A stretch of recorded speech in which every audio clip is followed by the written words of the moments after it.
¿Ya? Cáncer hepático. El más frecuente, ya lo hemos hablado, es el hepatocarcinoma. Pero ahora, en cirugía, ¿cuándo se opera un cáncer hepático? El tratamiento se hace en base a los criterios de Millman, como dice ahí, ¿no? ¿Y cuáles son los criterios de Millman? Observen abajo, en el asterisco, cuando hay una lesión única menos de 5 centímetros. Tenemos el hígado y observamos que en la tomografía se ve una lesión en el lóbulo hepático derecho de 4 centímetros, ¿verdad? ¿Cuál es el siguiente paso? Ver qué grado de descompensación tiene el paciente. Hay que ver su child, si es un child A, si es un child B o si es un child C. Entonces, tamaño y child. Vamos a ver. Lesión única de 5 milímetros es un criterio de Millman, se debería operar, ¿ya? 3 o 2 lesiones de menos de 3 centímetros, pero en el mismo lóbulo, ¿ya? Y otro, que haya ausencia de metástasis o infiltración extrahepática. Estos son los criterios de Millman, ¿ya? Y que sumados al tipo de child nos van a permitir decir el tratamiento quirúrgico. A ver, si no cumple los criterios de child, simplemente se da una quimioembolización paliativa. ¿Qué quiere decir? Quimioterapia, al paciente se hace una embolización y ahí queda. ¿Qué significa embolización? Es un procedimiento que hace radiología intervencionista, entra a la vena porta y dispara unos clips que se van hacia el segmento donde está el tumor y hace que esa zona se atrofie, ¿ya? Eso es una embolización. Pero ese es un tratamiento paliativo si es que no cumple los criterios de Millman. ¿Qué pasa si el paciente es un child A, o sea, no tiene descompensación hepática? ¿Qué le hacemos?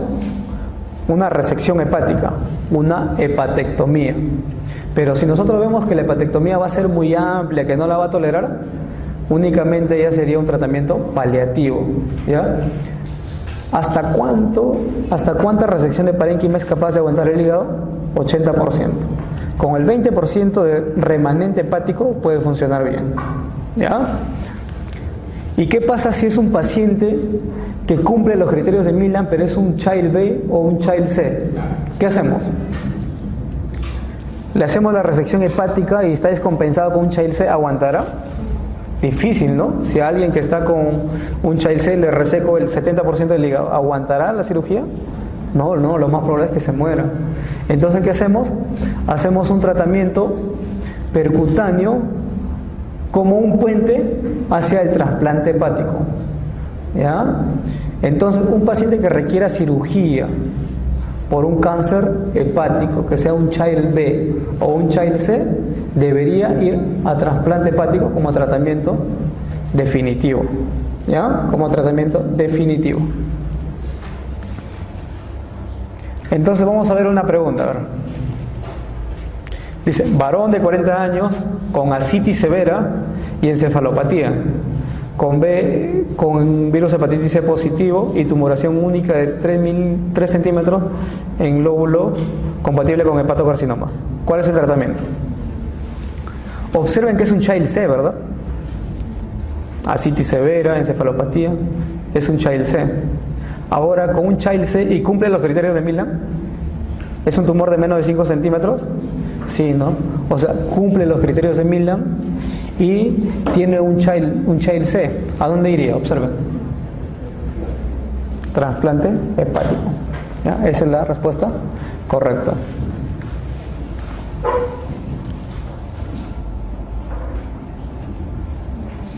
Dice, la víscera en la que se produce con mayor frecuencia los abscesos.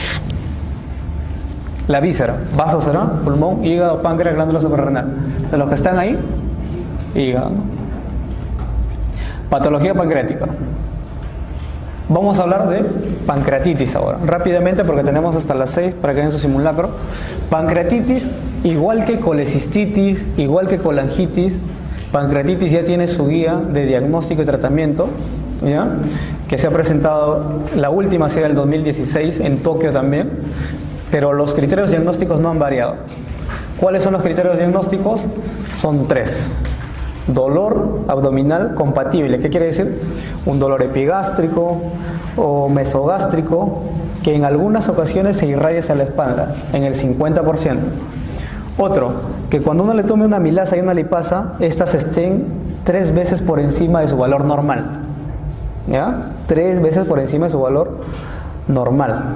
¿Ya? Y otro criterio es que encuentre una imagen, ya sea por ecografía, ya sea por tomografía, ya sea por resonancia, compatible con pancreatitis. ¿Ya? ¿Y cuándo diagnosticamos una pancreatitis? Cuando tenemos 2 o más de estos criterios.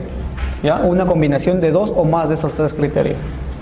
A ver, si tenemos un paciente con dolor en epigastro y tiene amilasa y le pasa en 450, diagnosticamos pancreatitis. ¿Ya? Diagnosticamos pancreatitis. ¿Ya? ¿Algo más? Con la imagen que más estudia o que más detalle nos da del páncreas es la tomografía con contraste, nunca lo olviden. Una ecografía es mala para ver páncreas, ¿ya? La mejor es la tomografía. Entonces ya sabemos diagnosticar pancreatitis, ¿verdad? Con estos criterios. Ahora tenemos que saber la etiología. ¿Cuál es la etiología más frecuente? Los cálculos, que ya hemos mencionado hasta el cansancio, ¿no? Los cálculos. Y la segunda más frecuente, el alcohol, ¿ya? Los pacientes alcohólicos. Hay otro grupo, en un 5 a 10%, que se habla de una pancreatitis idiopática, ¿no? O sea, que no se conoce la causa, pero se asume de que estas pancreatitis idiopáticas, lo más frecuente es que se deban a microlitiasis, a cálculos muy pequeñitos que pasaron el cístico, pasaron el colédoco, en el colédoco intrapancreático se quedaron ahí, ocasionaron una pancreatitis y luego pasaron, ¿ya? Se debe a microlitiasis. Otra diapositiva acerca de etiología, los triglicéridos, ¿verdad? Hipertrigliceridemia se ha demostrado muchas veces que es una causa de pancreatitis cuando está mayor a 1000 frecuentemente. Otro, tras CEPRE. Se le hace una CEPRE al paciente y desarrolla pancreatitis. Muchos pacientes llegan a la emergencia así, con un dolor intenso en el abdomen que uno la mira y se queja mucho y vomita. Sospechamos pancreatitis y le haces la pregunta, sí, me han hecho una CEPRE en la mañana o hace 6 horas, ¿no? Hay otros medicamentos también y hay otras infecciones que se asocian con pancreatitis aguda. Ya. La etiopatogenia de la pancreatitis ya la saben, ¿verdad? Activación de simógenos de tripsina y quimiotripsina y que pueden inflamar el páncreas, ¿no? Otro que deben demostrar y que deben recordar son los criterios de Ramsson. Ramsson al ingreso y Ramsson a las 48 horas, ¿no? Los que se pide al ingreso son lo que se ve, la edad por anamnesis, en su historia clínica se ve, se le pide un hemograma, se ve los leucocitos, si están mayores de 16.000 es un criterio de Ramsson. Si es que tiene la glucosa mayor de 200, también es un criterio de Ramsson. La LDH mayor a 400 también es un criterio. Y la AST o la GOT. GOT o AST son los mismos, ¿no? ¿Ya? La ALT es igual que la GPT.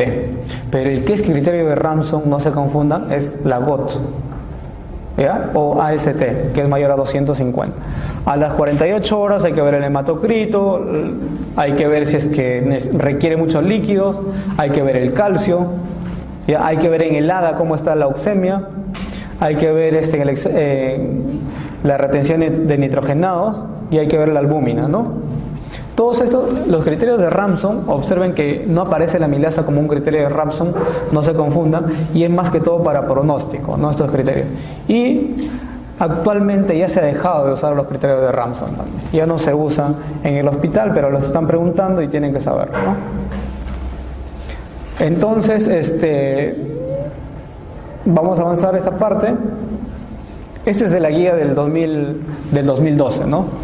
La guía de Atlanta, que se actualizó en el 2012, 2 tipos de pancreatitis, edematosa intersticial y necrotizante. La edematosa es la que lleva una colección aguda y que lleva al pseudoquíster. Y la necrótica hace una colección necrótica aguda, pasa el tiempo y hace una necrosis pancreática. ¿Ya? Y lo que se utiliza actualmente para ver el grado de pancreatitis, porque puede ser leve, moderadamente severa, ese es el término, y severa, se usa el score de Marshall, ¿ya? En el Marshall nosotros vamos a obtener un puntaje y si es mayor a 2 nos habla de un fallo orgánico. Y según esto dividimos en leve, moderada y severa. Si es leve, no hay fallo orgánico y no hay complicaciones locales. No hay colecciones líquidas agudas y no hay colecciones necróticas agudas, es una leve.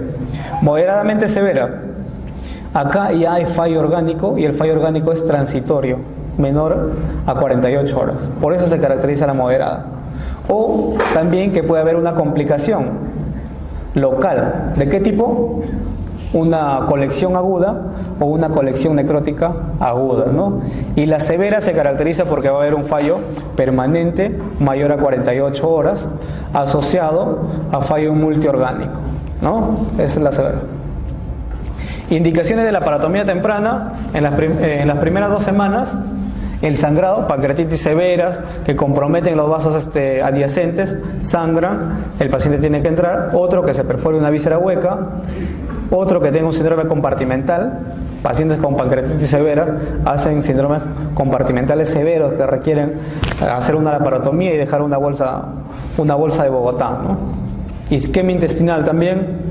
Y las indicaciones de necrosectomía tardía: la necrosis únicamente se toca cuando está infectada. ¿Y esto cuándo es? Cuando hay gas en la tomografía o un cultivo positivo obtenido por aspiración por aguja fina. U otra indicación de cirugía es una sepsis persistente, ¿no?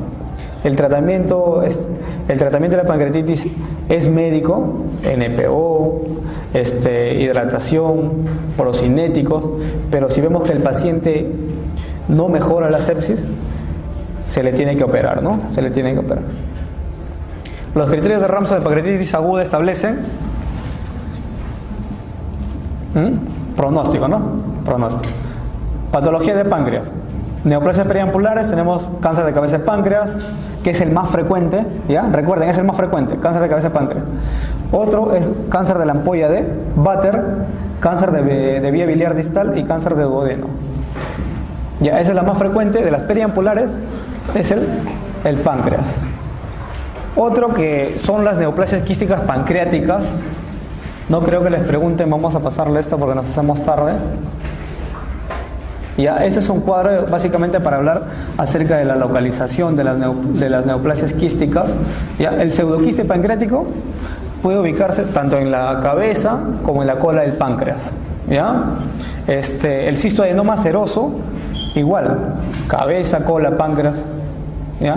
Las neoplasias mucinosas, acá significa neoplasia mucinosa, son más distales, en cuerpo y en cola. ¿Ya? Este es la neoplasia pseudopapilar. También podemos ubicar, podemos ver que es en cualquier parte del páncreas, ¿no?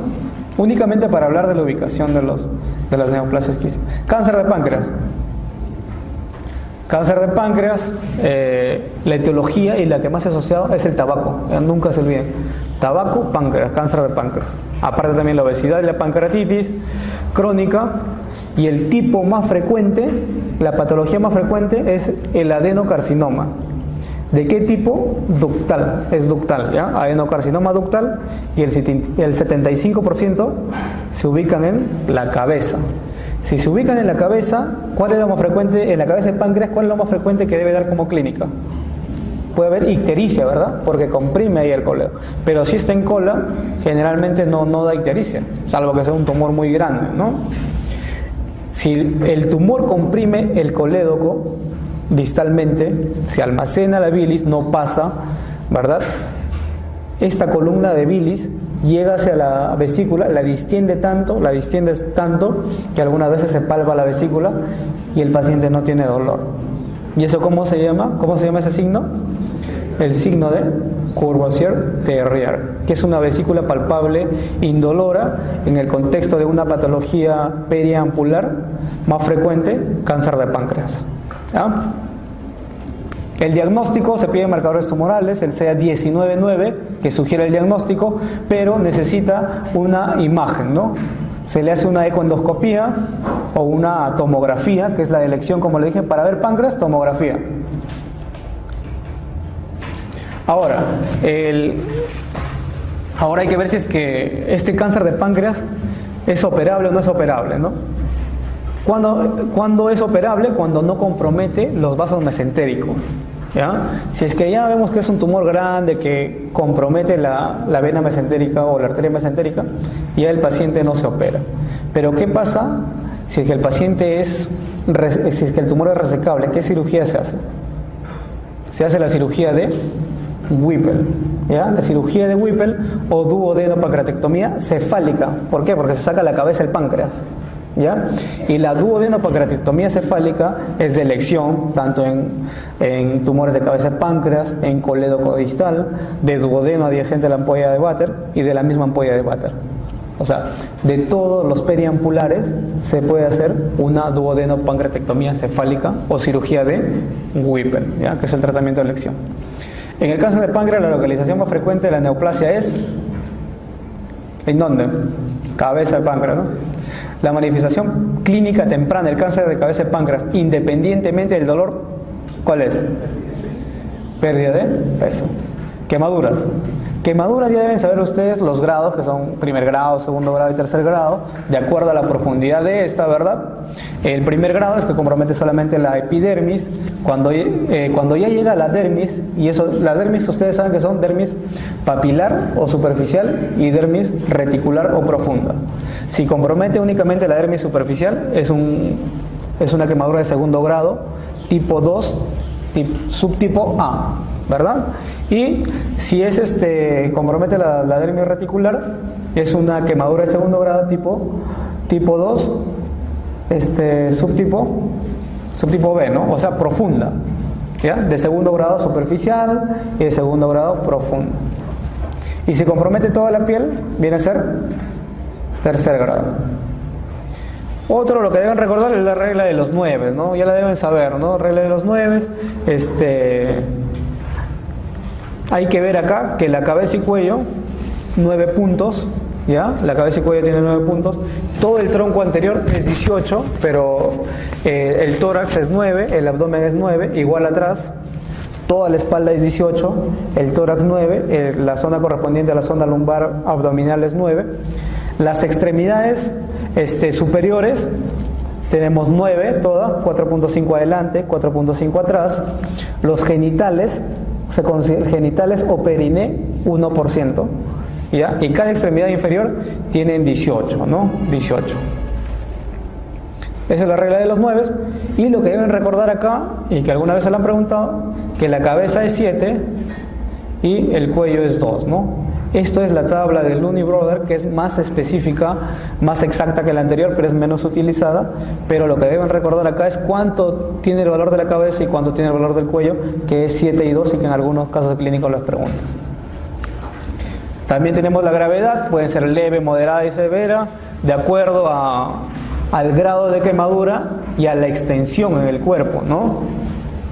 Podemos ver ahí que son graves, las de tipo 2, mayor a 30% de la superficie corporal quemada, grado 3, y que tienen más al 10% de la superficie corporal total, se consideran graves. ¿Cuándo se consideran graves también? Cuando compromete áreas críticas, como por ejemplo cara, cuello, flexuras, genitales, ¿ya? Otro tipo se consideran graves cuando compromete pacientes muy pequeños o muy ancianos, cuando son menores de 2 años o mayor a 60 años. Pacientes que tienen enfermedades previas, tipo infecciones, diabetes y cardiopatías, y pacientes en los cuales tienen fracturas asociadas, ¿no?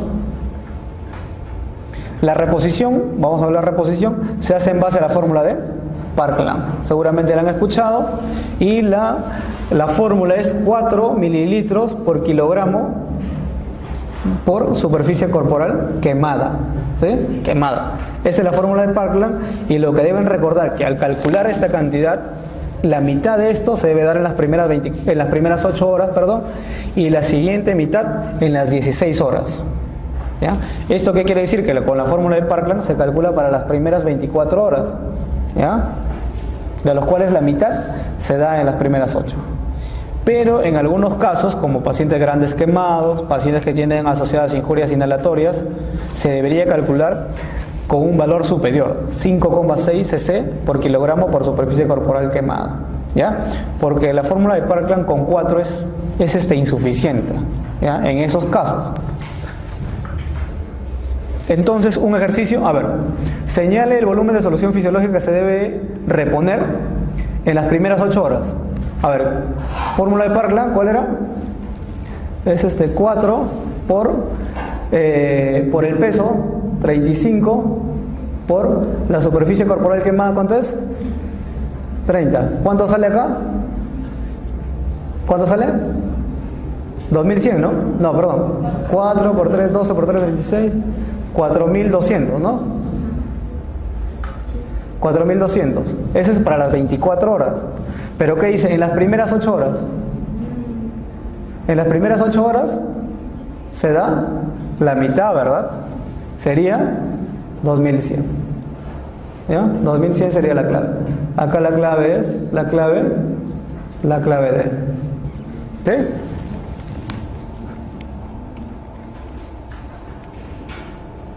Bueno, lo que se recomienda es dar lactato de Ringer o cristaloides, ¿no?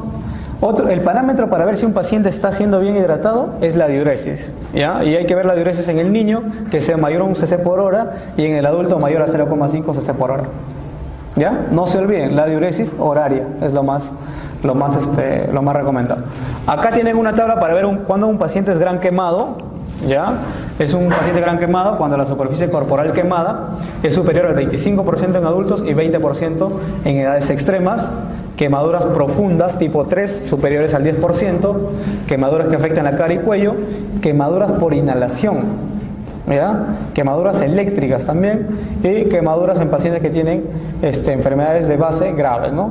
Tipo ASA 2 o mayor, ¿ya? Eso lo van a tener en su diapositiva.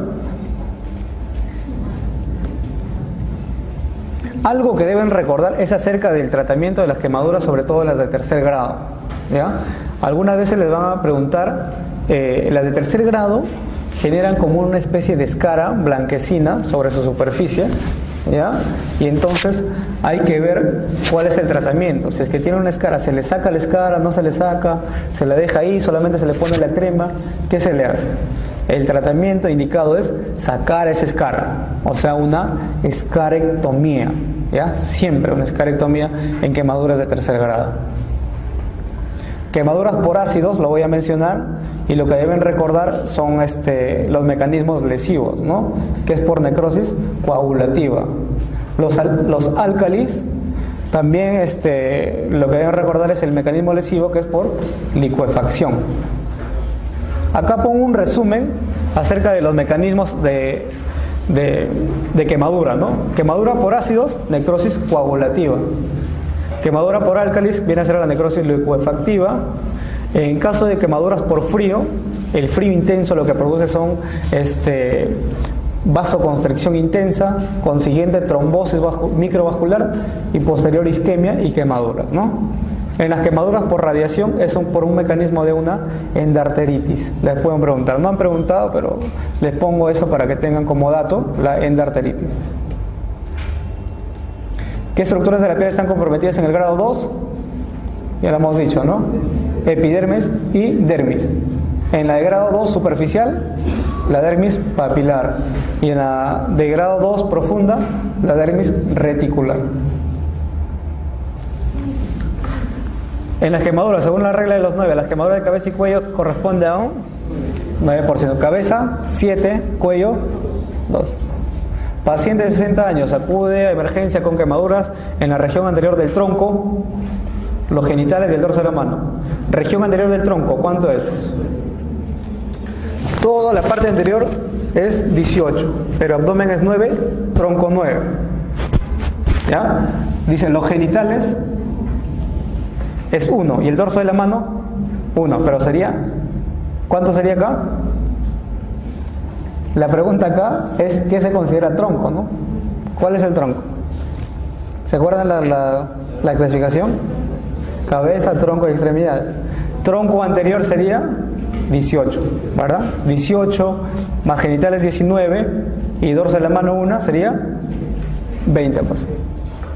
Esa es la correcta, ¿ya? No se confundan. Hernias. Hernias es un tema interesante en la cual hay que saber anatomía, pero por la brevedad vamos a pasar algunas diapositivas. Queríamos hablar acerca del estuche de los rectos, ¿ya? El estuche de los rectos viene a ser el cambio de disposición de la saponeurosis en la pared abdominal, ¿no? que se produce en la unión de los 3/4 superiores con 1/4 inferior del abdomen, a esta altura más o menos. ¿Ya? Es acerca de la disposición de las fibras. Lo que vamos a hablar es acerca del conducto inguinal, las paredes del conducto inguinal. Acá vamos a ver cuáles son los límites del conducto inguinal: anterior, posterior, orificios. El anterior, la pared anterior, el músculo más superficial es la aponeurosis del oblicuo mayor, ¿no? Y cuando llega hacia la pelvis hace un repliegue de tal forma que se pega al ligamento inguinal y forma la pared anterior del conducto inguinal, ¿ya? O sea, es la aponeurosis del oblicuo mayor. La parte superior, acá no le he puesto, pero es por el, acá está, felizmente acá está. Esto es por la fijación. Tenemos dos músculos acá, que es y que se va a unir a través de un tendón conjunto, que es el oblicuo menor y el transverso, que forman la pared superior del conducto inguinal. Es el tendón conjunto. La pared inferior viene a ser el ligamento inguinal, ¿ya? La pared anterior viene a ser el ligamento inferior, es el ligamento inguinal. Observemos otra vez. Este es el ligamento inguinal, ¿ya? Este es el ligamento inguinal, que va a dar acá como un ligamento hacia atrás, que viene a ser el ligamento lagunar o de Jim-Bernard, ¿verdad? O de Jim-Bernard, que la vamos a tener en cuenta acá. Y más atrás, cuando el recto anterior se adhiere o se inserta en el pubis, da como una especie de un ligamento, un repliegue, que se llama el ligamento de Henle, que van a servir como refuerzos para la pared. ¿Qué pared sería atrás? A esta de acá, posterior, ¿verdad? ¿Asociados a quién? A la fascia transversalis, que formarían la pared posterior del ligamento, del conducto inguinal, ¿no? Entonces ahí tenemos el resumen: pared anterior, aponeurosis del oblicuo mayor; pared posterior, fascia transversalis; pared superior o techo, tendón conjunto. Observen la disposición del tendón conjunto, nunca se olviden. Es como un arco, ¿no? Acá. Ay, que no lo veo esto. Acá, es como un arco, ¿no? El tendón conjunto. Es por eso que forma el techo, ¿ya? Bueno, lo mismo. Y la pared inferior o piso, el ligamento inguinal o ligamento de Pupart, que es lo mismo, ¿ya? Inguinal o de Pupart. Bueno, para hablar de hernias inguinales tenemos dos tipos, ¿no? Directas e indirectas. Las directas, que salen por el triángulo de Hesselbach, y las indirectas, que salen por fuera del triángulo de Hesselbach, ¿no? Pero para eso también tenemos que ver si es que una hernia está encarcerada, si es que está estrangulada o está incoercible. Encarcerada, ¿qué quiere decir? Que la hernia ha salido pero que no se reduce, ¿verdad? Una hernia estrangulada, ¿qué quiere decir? Que está encarcerada pero que ya su compromiso vascular ya está comprometido, y bueno, ya hay un compromiso de vasculatura, ¿no? Y probablemente cuando entremos a operarla esa asa esté negra, esté violación. Y una hernia incoercible, ¿a qué se le llama? Coercible es cuando uno la reduce y se queda ahí, pero incoercible uno la reduce, ya señor, se puede ir a su casa, ya se reduce, se para y otra vez sale. Ese es incoercible. Reductible, pero de manera inmediata se vuelve a salir, ¿no? Hernias inguinales, bueno, las directas y las indirectas. La más frecuente, ¿cuál es entre las dos? ¿La directa o el indirecto? La indirecta, ¿ya? La indirecta.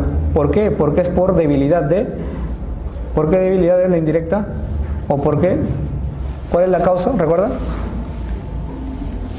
La indirecta es por persistencia del conducto peritoneo vaginal, que hace que haya una continuidad entre el abdomen y la zona externa, y por ahí es donde va a salir la hernia. La directa viene a ser una debilidad de la fascia transversal. Ya, eso es para que recuerden la patogenia.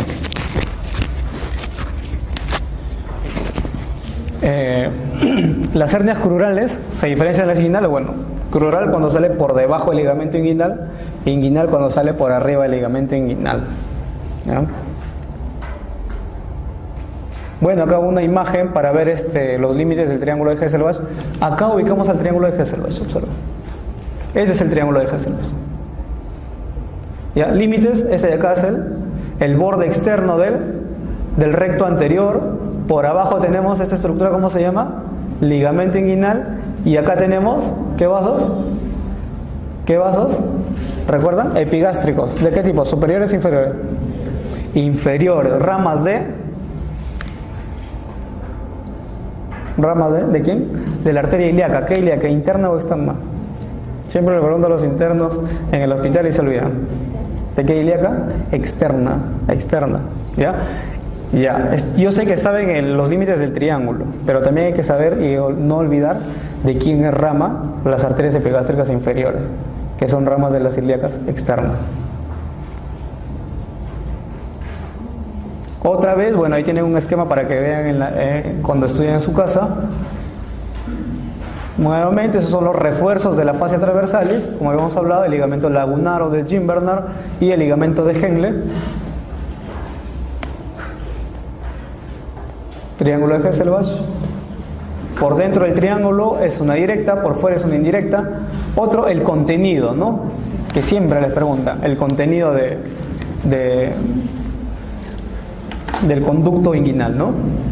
¿Cuáles son? El conducto deferente, con su respectiva arteria deferencial, la arteria espermática, el plexo pampiniforme, que es el que rodea el cordón a manera de un entretejado, ¿ya?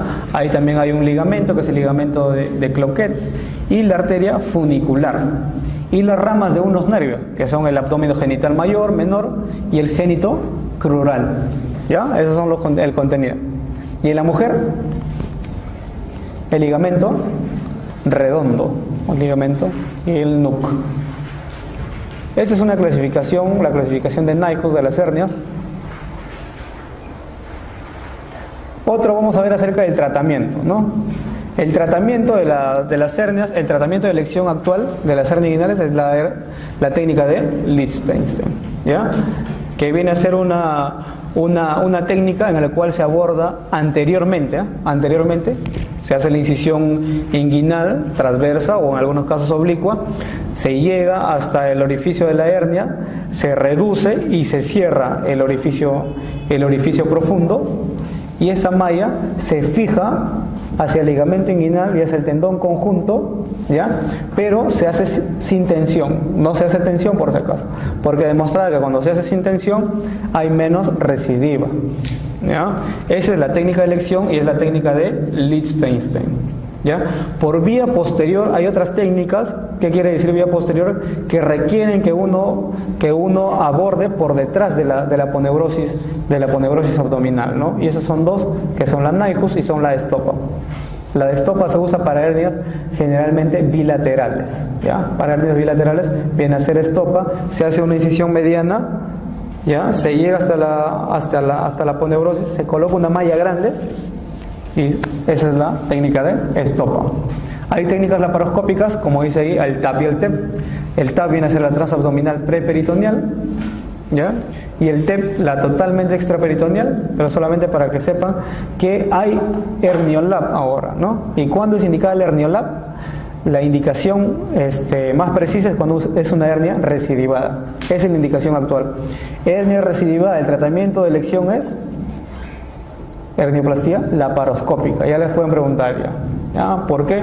Porque actualmente la laparoscopía está tomando bastante terreno en cirugía abdominal. Ya, hay otras técnicas que, bueno, deben recordar más que históricamente, la de Bassini, la de McVeigh. La de Bassini, como dice ahí, es en la cual se usa el tendón conjunto y el ligamento inguinal, ¿ya? ¿Se acuerdan el tendón conjunto, que es como un arco, y el ligamento inguinal se sutura, ¿ya? La técnica de McVeigh, se usa el ligamento de Cooper con el tendón conjunto, ¿ya? Y bueno, la de Schuldeis, que ya no se utiliza, que es antigua.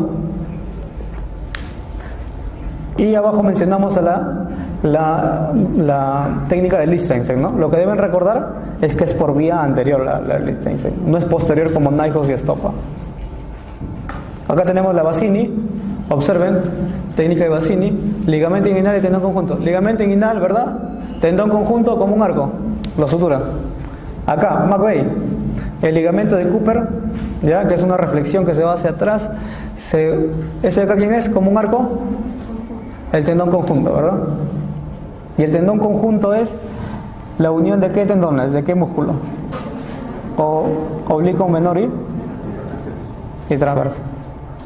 Hernia crural, bueno, de hernia crural lo que más deben recordar que es más frecuente en mujeres y que son las que más se estrangulan. ¿Verdad? Tanto es así que cuando llegan hernias crurales a la emergencia nosotros se la programa inmediatamente. ¿Por qué? Porque ya sabemos que se va a estrangular. Otro tipo de hernias especiales que deben recordar: la hernia de Littré, que contiene el divertículo de Meckel, la hernia de Richard. ¿Qué es la hernia de Richard, recuerdan? Cuando compromete el borde antimesentérico, lo que nosotros llamamos un pellizcamiento nada más. O sea, la hernia se mete, pero una parte del intestino nada más está comprometida ahí y que no permite que pase el contenido intestinal y pueda hacer una obstrucción. Esa es la memotecnia, ¿no? RAM. Richard antimesentérico, o sea, compromete la pared antimesentérica. La de acá es la hernia de Littré, ¿ya? Que contiene el divertículo de Meckel. La hernia de Spiegel, ¿recuerdan? Borde lateral, ¿ya? Del recto anterior. La hernia de Amiens, que es una hernia inguinal que contiene una apendicitis aguda. Y la de Garengiot es una hernia crural que tiene una apendicitis aguda, ¿ya? Nombres especiales. Lo mismo, esa es la hernia de Richard, observen. Una parte del intestino. Acá está el epiplon, ¿no? Para este lado. Epiplon o mesenterio, está por acá. Es por eso que a este lado se le llama el antimesentérico. Y es el que se mete y se pellizca acá. ¿Ya? Esa es la hernia de Richard, que contiene el borde antimesentérico. ¿Ya? Hernia de Littré estrangulada. Acá podemos ver que es como un chupón y este es el divertículo de Meckel. ¿Ya? Esto de acá, esa estructura, es un divertículo que se ha metido en una hernia. Hernia de Spiegel, observen, la hernia de Spiegel se encuentra acá en esta zona. Se encuentra en esta zona, en la unión del borde lateral del recto con la línea arqueada. Bueno, esto de acá es lo mismo para que entiendan la hernia. Otro grupo son las hernias lumbares que deben recordar, ¿no? Hernia lumbar superior o la de Grünfeld y la inferior o la de Petit. Acá les pongo los límites en donde está la hernia de Grünfeld, y también hemos visto en el hospital nosotros pacientes que llegan por una tumoración acá, algunos piensan que es un lipoma y resulta siendo una hernia de Grünfeld. Triángulo de Petit. El triángulo de Petit es el inferior y está acá sobre la espina ilíaca anterosuperior. ¿Ya? Ahí se va a ubicar una masa. Ahí están los límites. ¿Ya? Hay un límite óseo que es la cresta ilíaca y ahí va a aparecer la hernia de Petit o lumbar inferior, ¿no? Ahí observen, para que diferencien. Observen que es pegada a la cresta ilíaca, la inferior de Petit, y la de Grünfeld, un poco más arriba, pegada a la costilla número 12. Otros tipos de hernias pelvianas. La más frecuente y la que habían preguntado acá es la hernia obturatriz. ¿Ya? La hernia obturatriz, que deben saber, sale por orificio obturador. Ese es el orificio obturador. Observen, clínicamente debe ser bien difícil diagnosticarlo, ¿no? ¿Por qué? Porque el orificio obturador está hacia abajo y hacia atrás, en la pelvis. Y es por eso que es la hernia más difícil de diagnosticar, ¿no? Como dice Scandalakis, ¿no? Nunca vista externamente, rara vez palpable. La hernia del obturador es usualmente insospechada y no es posible diagnosticarla hasta la cirugía, ¿no? Esa es la hernia del obturador. Pacientes delgados, pacientes mayores de 50 años y que tienen un dolor generalmente en la cara interna, pero que es inespecífico, ¿no? Que uno dice, no es una hernia, no es para cirugía, hay que pasar a la medicina, y de repente continúa complicado el paciente, se queja de dolor, se obstruye y termina operándose y se encuentra una hernia, ¿no? Esta diapositiva es para que sepan en cuanto a la hernioplastia laparoscópica. Hay dos triángulos que les preguntan: el triángulo vascular o de Dunn y el triángulo nervioso o del dolor. Y acá les pongo los límites del triángulo vascular o de Dunn. Esto se hace entrando por la laparoscopía y observando al paciente desde adentro.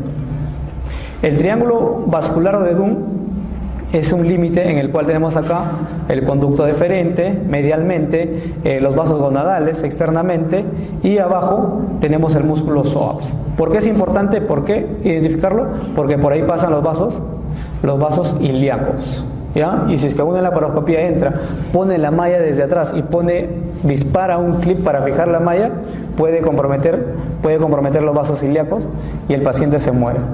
Por eso se llama el triángulo vascular o de Dunn o el triángulo de la muerte, ¿ya? Y otro tenemos el triángulo del dolor o espacio de Bogros, que se sitúa lateralmente al anterior. Y es útil, ¿por qué? Porque no debería ponerse clips en esa zona también, porque uno coge los nervios.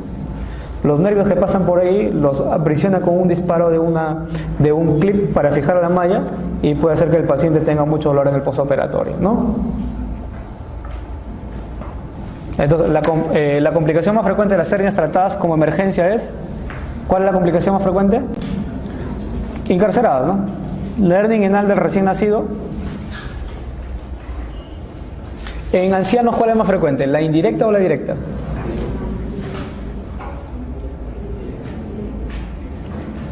Tenemos media hora. ¿Cuál es más frecuente? ¿La directa o la indirecta? La directa, ¿verdad? ¿Por qué? ¿La directa por dónde sale? ¿Ya? Y la directa sale por dentro del triángulo de Hesselwasch, ¿verdad? Y si sale por ahí por el triángulo de Hesselwasch, ¿qué es lo que estaría fallando? O sea, ¿cuál es su fisiopatología? La fascia transversalis, ¿verdad? La fascia transversalis. Y en jóvenes, la indirecta. Y la indirecta es por persistencia del conducto peritoneo vaginal, ¿no? Esa es la indirecta, nunca se olviden, porque ya incluso les han preguntado, ¿ya? En ancianos es la directa, ya no se olviden. De directa, a los ancianos, algún sinónimo que se les diga. Un amigo sacó una mnemotecnia ahí y era decrépito, decía, ¿no? De directa, de decrépito. Algunos creen unas mnemotecnias así, pero para que lo recuerden, ¿ya? Y su mnemotecnia acá también él decía ¿cuál era su mnemotecnia? Indirecta, por continuidad del peritoneo vaginal, indecopio o algo así, pero se acordaba de una forma que esas eran sus mnemotecnias. La pueden utilizar con eso, les quiere decir que inventen sus mnemotecnias. La mnemotecnia que se inventen, por más rara que sea, si ustedes la hacen, siempre se van a acordar. ¿Ya? En el recién nacido, entonces, tiene que ser congénita. ¿Cuál es la congénita? ¿La directa o la indirecta? La indirecta, porque por persistencia del conducto peritoneo. La siguiente definición es solo una corresponde a la hernia incoercible. Ya les he dicho el concepto incoercible, ¿no? Inmediatamente. La hernia inguinal indirecta ocurre por indirecta, congénita y persistencia del conducto peritoneo vaginal. Ahí está, por eso decía indecopio, ¿ya? Indirecta, continua y peritoneo vaginal. ¿Cuál es la arteria que permite diferenciar una hernia de la otra? Ya la hemos hablado, ¿no? La epigástrica inferior, rama de la ilíaca externa, no se olviden, externa, porque va a pared. Si va a pared, no creo que piensen que viene de la pelvis, ¿no? Que es donde está la ilíaca interna, o conocida como hipogástrica, ¿no? En un paciente adulto con hernia inguinal o reparación quirúrgica con menor recurrencia, la de elección, justamente porque da menor recurrencia, es la de Liechtenstein, y es una hernioplastía con malla, ¿ya? Con malla de Marlex, que es polipropileno, que es una malla no reabsorbible y se hace sin tensión, ¿ya? Liechtenstein con malla de polipropileno, esa malla es no reabsorbible, o sea, la malla siempre se va a quedar ahí, ¿ya? Y se hace sin tensión, o sea, cuando se fija la malla, los puntos tienen que ser flojos. El tratamiento de la hernia sin tensión es Liechtenstein. La hernia del anciano es directa, indirecta, incarcerada, incoercible. Directa, ¿no? Ya, directa. ¿Cuál de las siguientes es una hernia congénita? Esta es bonita. ¿Cuál sería una hernia congénita? La indirecta, ¿no? Indirecta o congénita, por eso se llama indirecta o congénita por persistencia del conducto peritoneo vaginal. Ya no creo que se olviden eso. ¿Qué tipo de hernia desciende por el conducto espermático paralelo al cremástero? ¿Quién descenderá? El conducto peritoneo vaginal justamente es lo que se va hacia la zona del testículo, ¿verdad? Y si persiste esto, entonces por ahí va a salir la hernia, y eso es en la indirecta. ¿Qué técnica de reparación en la hernia inguinal directa? Que utiliza el ligamento de Cooper. De Cooper al tendón conjunto McVeigh. Soy en larga está. Paciente de 70 años con hernia inguinal derecha de varios años de evolución. Acude a la emergencia por aumento de volumen, dolor intenso, náusea y vómito. O sea, se le complicó una hernia inguinal, ¿no? A la exploración, tumoración dolorosa y dura que no se puede reducir con ruidos metálicos. O sea, es una hernia que se encarceró y que está haciendo una obstrucción. ¿Se debe operar de emergencia? Sí, porque ya está complicada, está obstruida. Y si tiene muchas horas, puede que esté estrangulada, ¿verdad? Entonces debería operarse. ¿Cuál sería la actitud terapéutica? ¿Cirugía urgente? ¿Qué dicen? Si está obstruida. Analgesia relajante e intentar reducir la hernia. No, ya dice que intentaron y no se pudo. Además, ahí hay ruidos metálicos, eso quiere decir que está obstruido. Analgesia, antibiótico, reposo, menos. Intervención quirúrgica a las 72 horas. ¿Esperarían? Se necrosa ese intestino que está ahí, que está encarcerado probablemente ahí, ¿no? Cirugía urgente. ¿Qué tipo de hernia protruye por el triángulo de la pared abdominal? O sea, por el triángulo de Hesselbach. ¿Cuál es? A ver, ¿qué dice? Por el triángulo. Es la directa, se ha equivocado, es la clave E. La eventración, ¿en qué se diferencia una hernia de una eventración? Primero, que en la eventración tiene que haber una cirugía previa, ¿no? Entonces, ¿en qué se por la cicatriz quirúrgica antigua será? ¿Ustedes creen? ¿Y qué pasa con el anillo? O sea, en las hernias inguinales indirectas hay un anillo inguinal profundo y un anillo inguinal superficial, ¿no? Se entra, pasa el profundo, sigue el conducto inguinal y llega hasta el superficial, pasa y a veces llega hasta el testículo y forma una hernia inguinoescrotal, ¿no? Entonces tiene su anillo. En la directa, en la fascia transversal y falla, se forma como un anillo y sale. Y en la eventración, ¿qué pasa? ¿Cómo se formó el anillo? ¿Quién le generó un anillo eventrógeno o un anillo para una hernia? El cirujano, ¿verdad? El cirujano. Entonces, ¿por qué se diferenciará? Por una cicatriz quirúrgica antigua. ¿Qué pasó? Se suspendió. Ya tenemos 20 minutos y esto nos abandonó. ¿Alguien puede llamar por favor al chico de...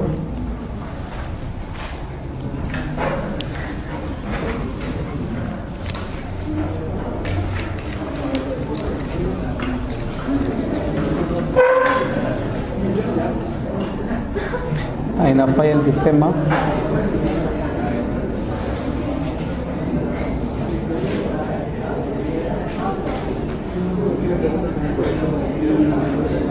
¿Alguna pregunta para aprovechar hasta acá acerca de algún tema que hemos tocado?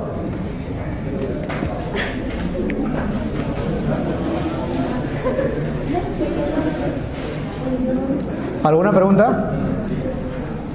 Hasta el momento ninguna pregunta. Eso quiere decir que han entendido todo. A ver, ¿qué pasa si tienen una pregunta en el examen y dudan entre dos? ¿Qué marcan?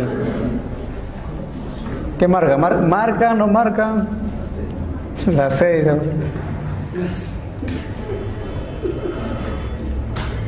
¿Qué harías? ¿Qué pasa cuando da una clave que no es? ¿Ah? ¿Qué pasa cuando hay una pregunta que Exacto. Eso pasa en el ENAN y muchas veces en el examen de residencia. El organismo oficial da las claves cerradas y eso perjudica al que postula, pues, ¿no? Incluso a veces el que le hace mal la pregunta formula la pregunta, da una clave que no es, alguien que no sabía la marcó a la champa y te ganó por un punto. Yo te digo porque he visto amigos y eso les ha pasado, y hasta la CONAREME a veces dan mal las claves. Siempre hay 3, 4 preguntas en el examen que dan mal las claves.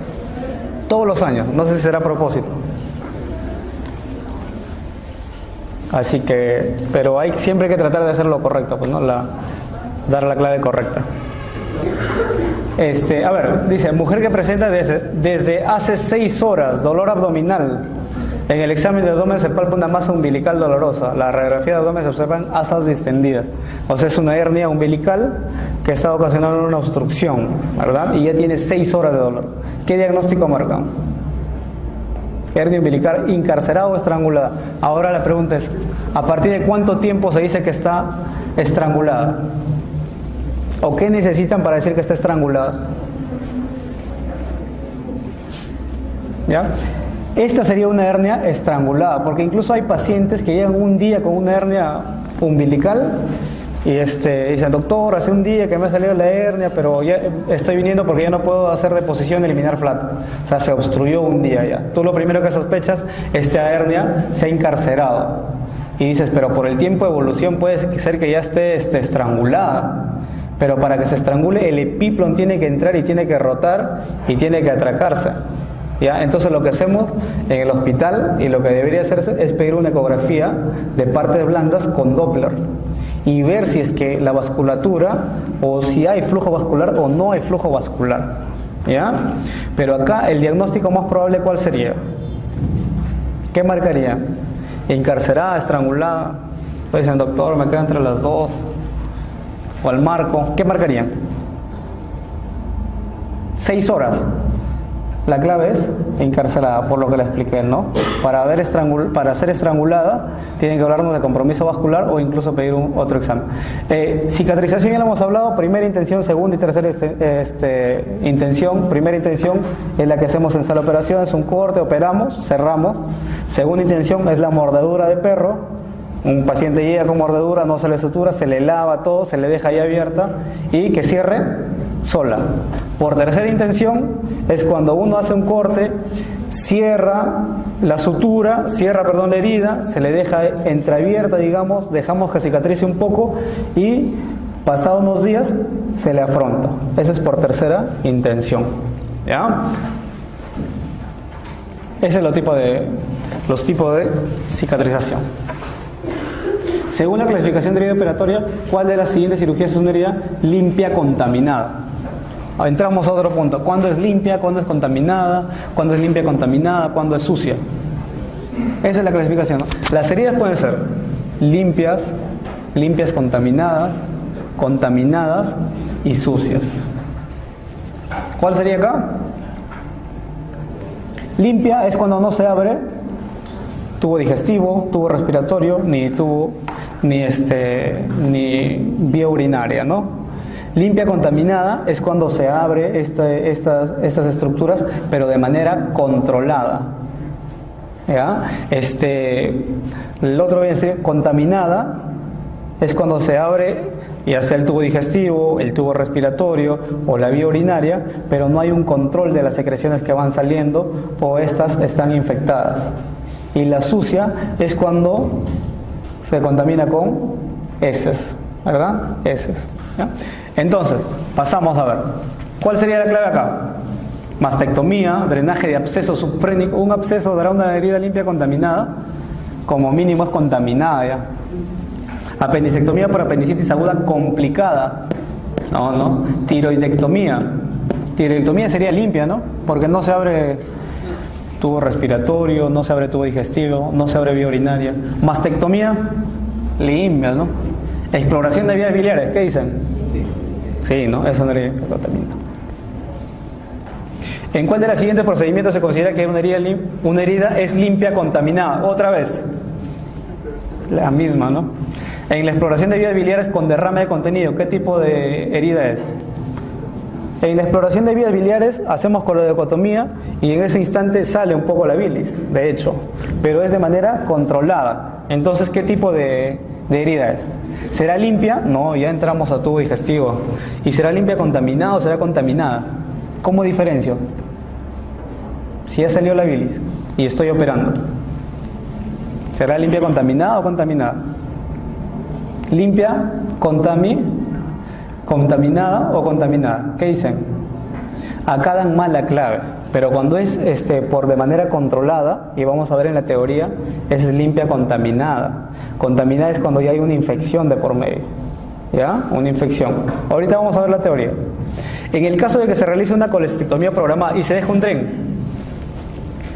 colecistectomía programada con drenaje, ¿qué dicen? ¿Estéril será? ¿Limpia, contaminada o limpia contaminada? ¿O sucia? Contaminada, ¿no? Contaminada, con drenajes, contaminada. Paciente con síndrome doloroso abdominal, se le realiza una laparotomía exploratoria sin patología evidente. El tema de esta pregunta es que no dices es que abrieron o no tubo digestivo, ¿no? O sea, uno hace una laparotomía exploratoria y hay laparotomías en blanco. Uno ve y dice, no hay nada, ya vamos a cerrar. Pero uno entra, ve, ahí hay un tumor, resecamos. No dice más cosas acá, ¿no? ¿Qué asumimos acá? ¿Que hicieron algo o que no hicieron nada? Tendrán una laparotomía exploratoria nada más, dice, ¿no? Sin patología evidente. Entonces no han hecho nada. Entonces abrieron el abdomen, no entraron a cavidad, no entraron a sistema digestivo, ni urinario, ni nada. Entonces, ¿cómo la consideramos? ¿Ah? ¿Sería una herida? Limpia, ¿no? ¿Y por qué era limpia contaminada? Es limpia. Ahorita vamos a ver la teoría, no se preocupen. Es un tanto controversial esto de las heridas, ¿ya? Y ahorita les voy a demostrar qué tipo de herida se considera. Por eso puse acá primero las preguntas y después la teoría. Dice, ¿qué tipo de herida se considera la operación en una apendicitis aguda congestiva? ¿Será limpia? ¿Limpia, contaminada, sucia? Contaminada, dicen por ahí. ¿Ustedes creen? ¿Qué dicen? A ver, ¿se abrió este sistema digestivo? Sí, pero de manera controlada, porque se reseca el apéndice. Y eso sería limpia, contaminada. Dense cuenta. Por eso he puesto primero las preguntas. Y ahora sí vamos a ver. Limpia, contaminada y sucia. ¿Eso todos de acuerdo? Todos de acuerdo. Empezamos con la limpia. En la limpia es electiva, hay un cierre primario y no se deja drenaje, ¿ya? No es traumática, tampoco está infectada y no se penetra en vías respiratorias, digestivas, genitourinarias o bucofaringias, excepto tiroidectomía, mastectomía. ¿Todos de acuerdo? Limpia, no se entró a ningún tubo digestivo ni nada. Limpia, contaminada. Penetración en respiratorio, digestivo, genitourinario, controlada y escasa contaminación. ¿Ya? Controlada y escasa contaminación. Una exploración de vías biliares. ¿Sí? Se abrió la vía biliar, se controla y no se derramó mucho, hay una escasa contaminación, es una limpia contaminada. ¿Ya? Otra, penetración bucofaringia, en la zona de la vagina, vías biliares y urinarias, acá está el truco, sin cultivos positivos. ¿Ya? O sea que no está infectada.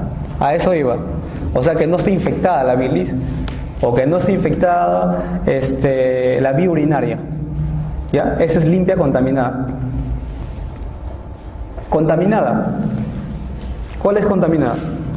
Escape notable del tubo digestivo. ¿En una apendicitis congestiva habrá un escape notable del tubo digestivo? No, porque se liga a la base y no se derrama nada. Otra, penetración en vías genitourinarias o biliares con orina o bilis infectada. ¿Ya? Eso diferencia la limpia contaminada de la contaminada. ¿Ya?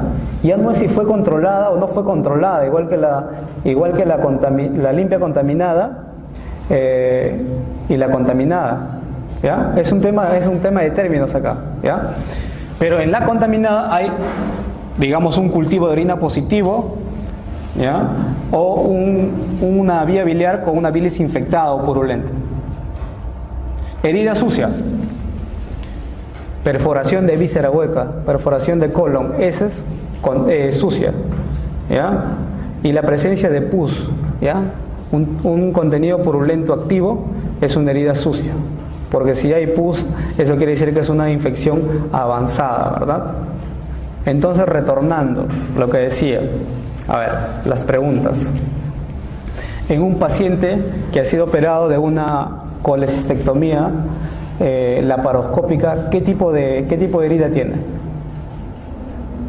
Entonces la pregunta es, ¿fue abierta de manera controlada? Sí, ¿no? Ahora la siguiente pregunta es, ¿había infección o no había infección en la bilis? ¿Ya? Si ha sido programada, probablemente no hubo, ¿no? Es una herida limpia contaminada. En una apendicitis aguda no complicada, ¿qué tipo de herida es? Limpia contaminada. Entonces lo que deben analizar es si es que se entró al tubo digestivo, vía respiratoria, orina, de manera controlada o no, y si es que estas secreciones que salen están infectadas o no. ¿Ya? En base a eso van a conseguir y van a saber el tipo de herida.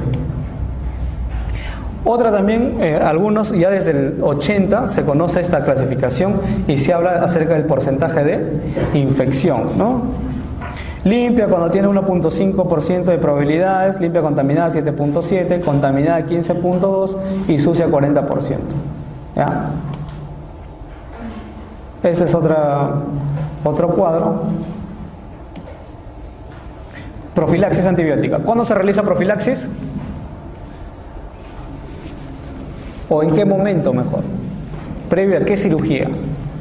Antes decían que justo era en la inducción anestésica, pero ya desde el 2013 se dice que se debería poner el antibiótico profilaxis dentro de 1 hora antes de la cirugía. ¿Ya? Esa es la indicación actual. ¿Ya? Entonces acá la profilaxis se administra justo antes de la intervención. Laparoscopía, contraindicaciones de la laparoscopía, solamente para mencionar, coagulopatías, como habíamos hablado, y otro grupo de pacientes que tienen restricciones pulmonares graves, un EPOC grave, un enfisema grave, una neumonía grave, ¿ya? Son pacientes que están contraindicados para la laparoscopía. Otro grupo también, arritmias graves. ¿Por qué? Porque el CO2 cuando ingresa puede reabsorberse, llegar a ese sistema cardíaco y ocasionar una arritmia. ¿Ya? Contraindicaciones, coagulopatías, arritmias graves, neumopatías graves. ¿Ya? Y otra contraindicación absoluta es cuando un paciente está en riesgo de muerte y necesita una cirugía. ¿Por qué? Porque con la laparoscopía te vas a demorar todavía, vas a hacer una exploración con tu cámara, no, acá no hay nada, acá sí hay algo. Entonces, lo más indicado en situación de extrema urgencia es una laparotomía, ¿ya? No una laparoscopía. Laparoscopía, ¿en cuál de los siguientes casos la laparoscopía puede ofrecer más ventaja? Ya la hemos visto en el pasado, creo, esta pregunta, ¿no? Y es en pacientes mujeres, básicamente. ¿Por qué? Porque te va a permitir ver los anexos, no hay nada en anexos, hay algo en anexos. El gas que se utiliza para crear el neumoperitoneo. El neumoperitoneo es, uno ingresa con una aguja por el ombligo, llega a la cavidad y lo primero que hace es distender el abdomen para que pueda poner la cámara. ¿Ya? Y ese gas que se introduce es el CO2, ¿ya? Anhídrido carbónico. La laparoscopía como técnica de rutina, ¿quién la introdujo? Cirugía abdominal en realidad, pues, ¿no? Porque apéndice, hernias, vesículas, lo que estamos hablando, ¿no? Las lesiones, bueno, otro es un tema de trauma abdominal, ¿no? Para diagnosticar lesiones de diafragma, no la ve la tomografía, no la ve la ecografía, no la ve los rayos X. Lo que uno tiene que hacer es entrar por la laparoscopía, ver directamente el diafragma. ¿Ya? Complicaciones posoperatorias. Esto ya lo saben ustedes. En las primeras 24 horas, lo más frecuente es que sea atelectasia. Ya en las 24 a 72 horas, neumonía. Ya, y pasar las 72 horas, y al tercer, cuarto día, infección de herida operatoria. Son las causas de fiebre más frecuentes, no en el posoperatorio. La fiebre en el primer y segundo día posoperatorio se debe a atelectasia. Una complicación rara pero grave de una cirugía puede ser una fasciitis necrotizante, que viene a ser la infección de la fascia, como dice, de la fascia profunda del tejido celular subcutáneo, ¿ya? Y eso se conoce como fasciitis necrotizante y viene a ser una infección de progresión rápida, ¿ya?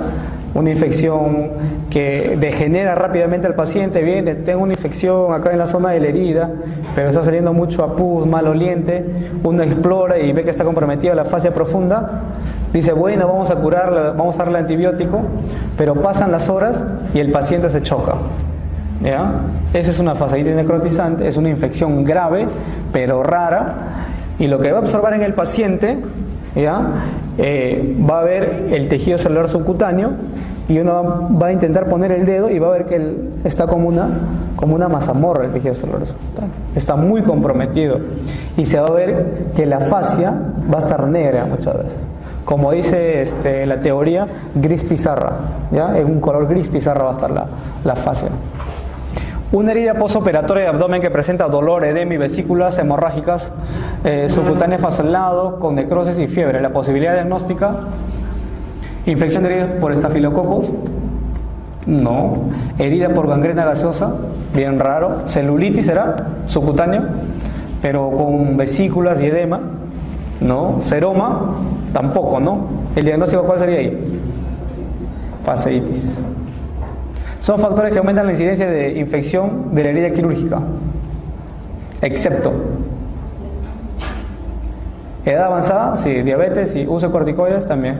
Obesidad, sí. Infección de sitio lejano, no tiene nada que ver, ¿no? Los corticoides deprimen el sistema inmunitario y en todos los libros la van a encontrar, que es un factor de riesgo para infección de herida quirúrgica, ¿ya? Esta clave está mal, ustedes la pueden buscar en cualquier libro. Los corticoides sí se asocian a aumento de la incidencia de incisiones quirúrgicas, no se confunden, ¿ya? Dato más característico de la gangrena gaseosa, gangrena, el edema, ya el edema que produce es característico en la gangrena gaseosa. Infección postoperatoria más frecuente en casos de apendicitis aguda complicada es, ya le hemos hablado de esto,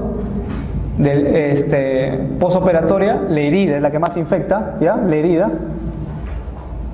Paciente de 52 años, operada de colecistectomía electiva, 20 horas después de la cirugía, presenta temperatura 38, pulso de 110 y frecuencia 24 por minuto. La causa más frecuente es, ¿a las cuántas horas? A las 20. ¿Qué será? Atelectasia. ¿Cuál es el factor que no se asocia con el aumento de riesgo de dehiscencia de herida operatoria? Dehiscencia es el que se abra la herida operatoria. ¿Cuál sería? ¿Cuál no es un factor? Diabetes, sí. Inmunosupresión, sí. Cáncer también. Corticosteroides también. La que no sería, tratamiento multivitamínico. Paciente posoperado que presenta fiebre el cuarto día posoperado. Cuarto día, quinto día, infección de herida operatoria. Al explorar la herida se observa secreción purulenta del espacio subaponeurótico. Y si es que está por debajo del espacio aponeurótico es profunda. Ileostomía, complicación más frecuente. Ileostomía es similar a una colostomía, pero bueno, del ilio. Y la complicación más frecuente es que los laterales a esto se haga una eventración, ¿ya? Una eventración. Esa es una de las más frecuentes. Y otra, la segunda, es que esa ileostomía quede muy suelta y salga, haya un prolapso, ¿ya? Hay un prolapso de esa ileostomía. La complicación más frecuente, ¿cuál es? El prolapso de la mucosa, ¿ya? El prolapso de la mucosa. Politraumatizado. El politraumatizado lo van a ver en muchos, en medicina incluso, es el ABCDE, ¿no? Ya lo saben eso. Pero lo que nos interesa es el trauma abdominal cerrado. ¿Cuándo operar y cuándo no operar?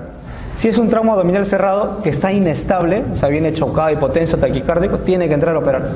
Pero si está estable, hay que observarlo. Hay que darle hidratación, si es que tiene hemoglobina baja hay que darle paquetes globulares, pero si es que se deteriora, se opera. Así de simple. En trauma abdominal abierto lo que tienen que recordar es que cualquier herida por arma de fuego a nivel abdominal tiene que ir a la laparotomía exploratoria de urgencia, sí o sí. Esté estable o esté inestable, tiene que ir a la laparotomía exploratoria, ¿ya? Y la herida por arma blanca depende si es que está estable o está inestable. Arma blanca viene a ser por cuchillos, dagas, etcétera, ¿no? Y eso se hace igual, viendo al paciente si está estable o está inestable. Pero lo que deben recordar, por arma de fuego siempre, la parotomía. Politraumatizado, dolor en flanco izquierdo y fractura de costilla. ¿Cuál es? Ya, nada más, ¿no? Vaso. Lavado peritoneal diagnóstico. En algunos pacientes, y antiguamente se utilizaba el lavado peritoneal diagnóstico, se entraba con una sondita a la cavidad abdominal, se instilaba un líquido, se lavaba la cavidad y se aspiraba. Y se estudiaba ese líquido. Y uno estudiaba ese líquido y decía, sí debe haber lesión de tal órgano porque sale positivo tal factor, ¿no? Por ejemplo, si había sangre en la aspiración, se consideraba positivo. Si es que había eritrocitos mayores a 100.000, también. Si había leucocitos mayores a 500, también se sospechaba una lesión interna. Si había amilasa mayor a 175, una lesión interna también. Y una fosfatasa alcalina mayor a 10, también se consideraba positivo para un lavado peritoneal diagnóstico. Y cuando uno aspiraba y veía alimentos o bilis, también se considera positivo, ¿no? Eso se utilizaba activamente. ¿Cuál es la prueba más sensible que se dispone para determinar la presencia de una lesión intraabdominal? Más sensible, dice. ¿Cuál será? Exploración clínica, sensible. Puede haber dolor peritoneal. Ecografía abdominal, TB líquido. TAC abdominal, también TB líquido, igual que la ecografía.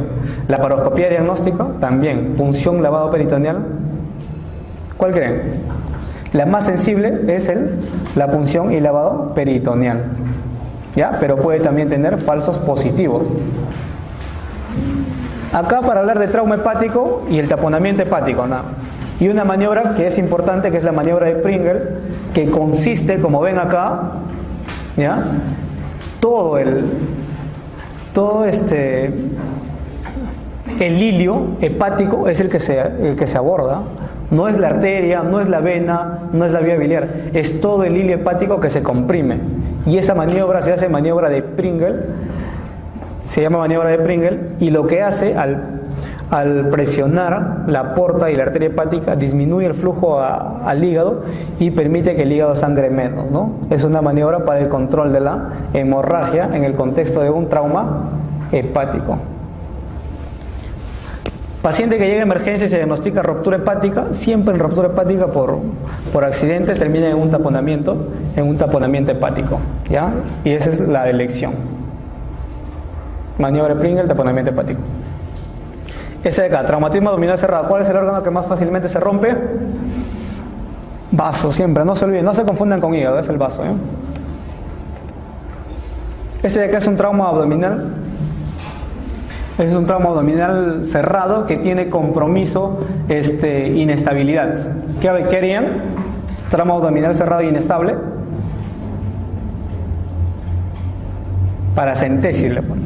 Bueno, la paracentesis se utilizaba antiguamente y sirve para determinar si es que hay o no compromiso de algún órgano interno según los criterios que hemos mencionado, ¿no? En este contexto, la clave A dice hospitalizar al paciente y programar sala de operaciones. Enviar al paciente a su domicilio si está con presión de 80-60. ¿Ustedes qué dicen? 80-60. Está un poco hipotenso, ¿verdad? Y taquicárdico con pulso 105. ¿Ya? Dice, la clave es mantener al paciente en observación con hidratación parenteral, sonda Foley, control de hematocrito seriado. ¿Qué está sospechando? ¿Un trauma hepático, un trauma esplénico? D. Colocar vía parenteral, aplicar antiespasmódico. ¿Le aplicarían antiespasmódico? No. La dice, realizar paracentesis diagnóstica para determinar si es un traumatismo. ¿Qué dicen? ¿Será la correcta? Paracentesis en un paciente que está algo chocado. ¿Qué dicen? ¿O lo programarían para sala de operación? Si está inestable, está con PA 80-60 y está con pulso 105. Y encima está con reacción peritoneal dudosa, pero ya que está hipotensa y con reacción peritoneal dudosa, ruidos hidráulicos escasos, o sea, está con una peritonitis. Acá se debería operar al paciente, ¿no? Hospitalizar al paciente y programar la sala de operaciones por un trauma abdominal cerrado con inestabilidad hemodinámica. ¿Ya? La prioridad en la atención del paciente politraumatizado, en un politraumatizado, ¿qué es lo que más deben cuidar? ¿La piel será? ¿Los músculos, los huesos, los nervios? Los vasos, ¿no? En un paciente cirrótico con estudios normales de la coagulación, pero con disfunción de la síntesis hepática, ¿en qué momento se debe transfundir el plasma fresco congelado? ¿Qué dicen? ¿Un día antes de la cirugía? ¿Cuánto tiempo, el tiempo de vida media de los factores de coagulación, cuánto es? No es un día, 2 días, ¿no?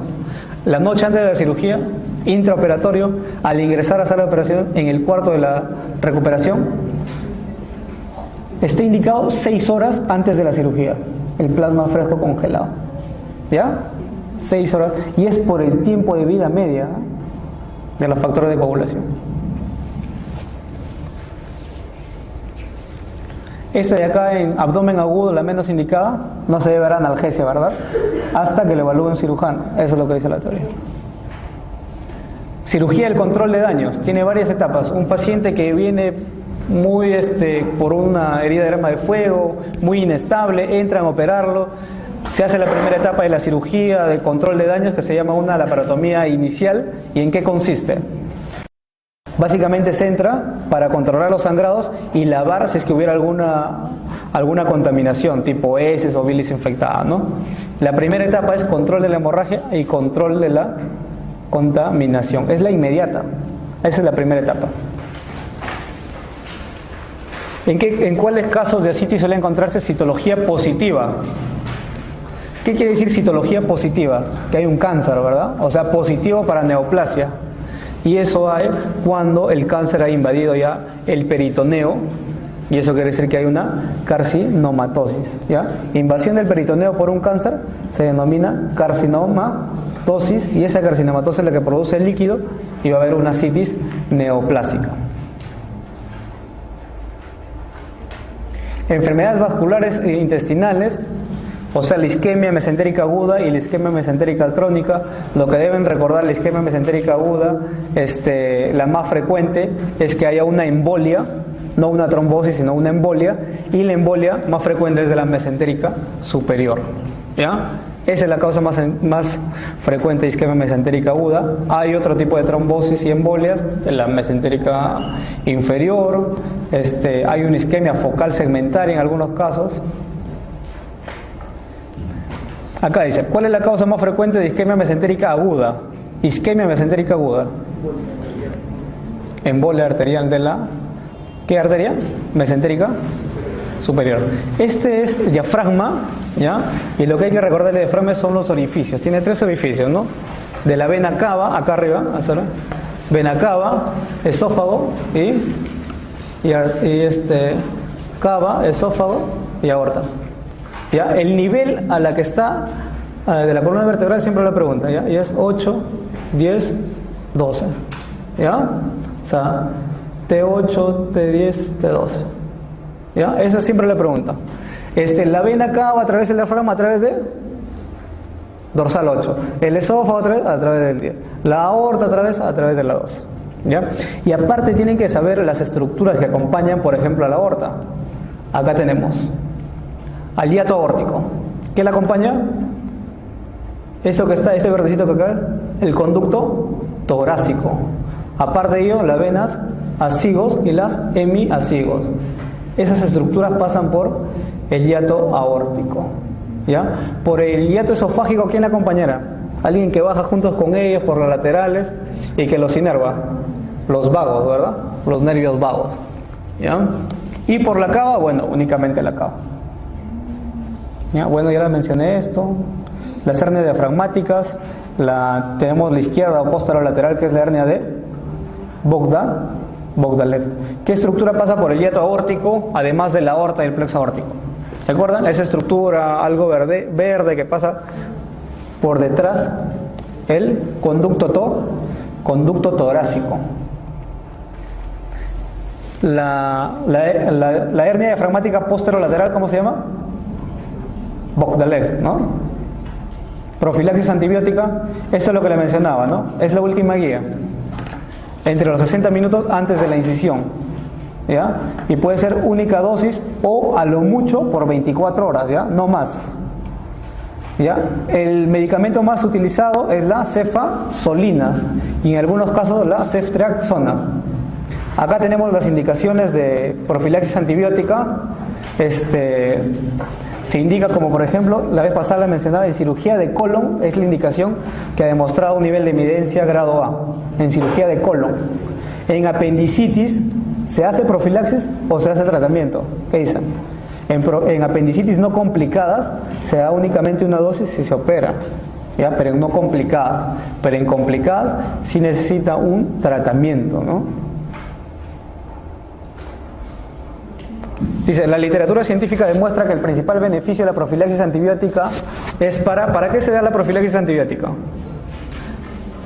El único que ha demostrado es para que disminuya la infección de herida operatoria, ¿ya? Reducir la tasa de infecciones de heridas quirúrgicas, el único beneficio. ¿Cuándo se indican antibióticos profilácticos en cirugía? ¿En qué momento? ¿Antes y durante la cirugía? Cuando se conoce el cultivo, cuando se va a drenar, cuando se quiere pasar esa herida sucia a limpia, después de la cirugía se aplica a nivel tópico. ¿Qué dicen? Una hora antes de la cirugía entre una hora antes y el inicio debería administrarse los antibióticos. Y si es que la cirugía se prolonga más de 4 horas, debería darse una dosis más. Y eso lo vemos acá en este cuadro. Acá está. Recomendación del intervalo de una nueva dosis. En cefazolina, si pasa las 4 horas, se debería dar otra dosis profiláctica, ¿ya? La profilaxis antibiótica en cirugía está indicada en colecistitis aguda. ¿Será en aguda? En aguda se da tratamiento antibiótico. En apendicitis, no complicada, sí, pero no dice qué tipo de apendicitis, ¿no? En cirugía de colon es la que más se ha demostrado, ¿ya? Nivel de evidencia A. Imagínense en colon todas las heridas ¿cómo son? Si es que sale ese, son heridas sucias, ¿verdad? Heridas sucias. Y entonces ahí es donde más ha demostrado efectividad la profilaxis antibiótica. Bueno, los grados ASA lo van a estudiar ustedes también en anestesiología, ¿ya? Ahora vamos a ver. Es una preguntita que ha venido en el ENAM, bueno, y en el de salud también. ¿Cuánto es el conteo de plaquetas antes de la cirugía? Lo normal, ¿cuánto es? 150.000 a 450.000, ¿verdad? Pero si está en 100.000, ¿se operará o no? Sí, se puede operar porque tiene una buena cantidad de plaquetas también y puede ser un buen tapón hemostático. Si tiene 50.000, ¿se operará?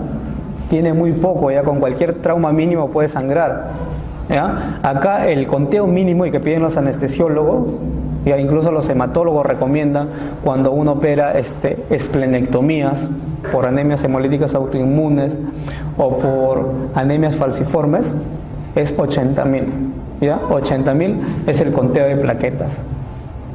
Hablando de esplenectomías, ¿cuál es la indicación absoluta de esplenectomía? Anemia hemolítica autoinmune, una de ellas, y también esferocitosis. ¿Qué más? En algunos casos de anemia falciforme, ruptura de vaso, etcétera, ¿no? El arco arterial de la curvatura menor, ya esta la saben, ya le hemos hablado. ¿Cuál marcan? Ya a ver, para ver si recuerdan. Curvatura menor, no mayor. Gastrepiploica derecha y gastrepiploica izquierda. Coronaria estomáquica y pilórica. La pilórica, ¿cómo se le llama? O gástrica gástrica derecha o izquierda. Gástrica derecha, porque la coronaria estomáquica es la gástrica izquierda. La clave es la B. Cuando hay ruptura de víscera hueca se pierde matidez hepática. ¿Y eso cómo se llama ese signo? Murphy, Jover, McBurney, Winston, Bloomberg. Es el signo de Jover. Y justamente hace 2 días hemos tenido un paciente así, ¿no? Paciente que llegaba a la emergencia chocado, el abdomen estaba muy distendido, se le evaluó todo el abdomen y se hacía maniobra de matidez en hipocondrio derecho, era totalmente timpánico y Se sospechó una perforación de víscera hueca, se entró a sala de operaciones y era una diverticulitis complicada y perforada. ¿Ya? Entonces el signo de Jover. Este de acá es una pregunta: ¿cuál de los siguientes fluidos corporales es el menos irritante? ¿Qué dicen? La clave es la sangre. El contenido gástrico tiene ácido, imagínense, la orina, bueno, también es bastante irritativa. El jugo pancreático, peor, bicarbonato. La bilis, también. Bueno, espero que hayan despejado sobre todo sus dudas, ¿no? Porque ya todos estudian en su casa.